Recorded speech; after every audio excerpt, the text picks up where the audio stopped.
वन्दे पद्मकरां प्रसन्नवदनां सौभाग्यदां भाग्यदां हस्ताभ्याम् अभयप्रदां मणिगणैर्नानाविधैर्भूषितां भक्ताभीष्टफलप्रदां हरिहरब्रह्मादिभिः सेवितां पार्श्वे पङ्कजशङ्खपद्मनिधिभिः युक्तां सदा शक्तिभिः सरसिजनिलये सरोजहस्ते धवलतमाशुकगन्धमाल्यशोभे भगवति हरिवल्लभे मनोज्ञे त्रिभुवनभूतिकरि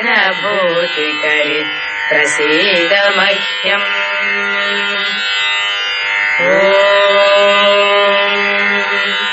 प्रकृतिं विकृतिं विद्यां सर्वभूतहितप्रदां श्रद्धां विभूतिं सुरभिं नमामि परमात्मिकाम्। वाचं पद्मालयां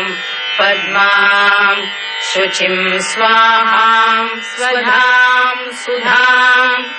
धन्यां हिरण्मयीं लक्ष्मीं नित्यपुष्टां विभावरीम् अदितिं च दितिं दीप्तां वसुधां वसुधारिणीं नमामि कमलां कान्तां कामाक्षीं क्रोधसम्भवाम् अनुग्रहपरां बुद्धिम् अनघां हरिवल्लभाम् अशोकाम् अमृतां दीप्तां लोकशोकविनाशिनीं नमामि धर्मनिलया करुणां लोकमातरम् पद्मप्रियां पद्महस्तां पद्माक्षीं पद्मसुन्दरीं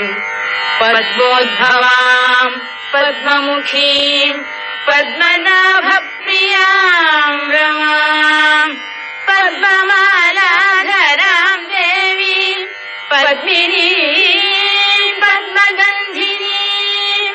पुण्यगन्धां सुप्रसन्नां प्रसादाभिमुखीं प्रभां नमामि चन्द्रवदनां चन्द्रां चन्द्रसहोदरीं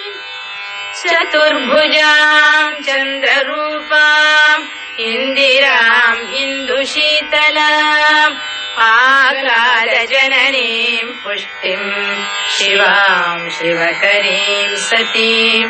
विमलां विश्वजननीं तुष्टिं दारिद्र्यनाशिनीं प्रीतिपुष्करिणीं शान्तां शुक्लमाल्यां वरां श्रियं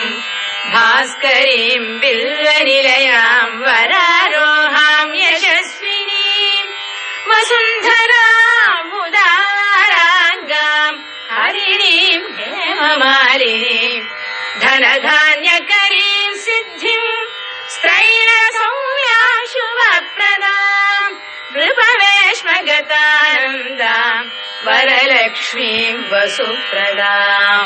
शुभारां हिरण्यप्राकारां समुद्रतनयां जयां नमामि मङ्गलां देवीं विष्णुवक्षस्थलस्थितां विष्णुपत्नीं प्रसन्नाक्षीं नारायणसमाश्रितां दारिद्र्य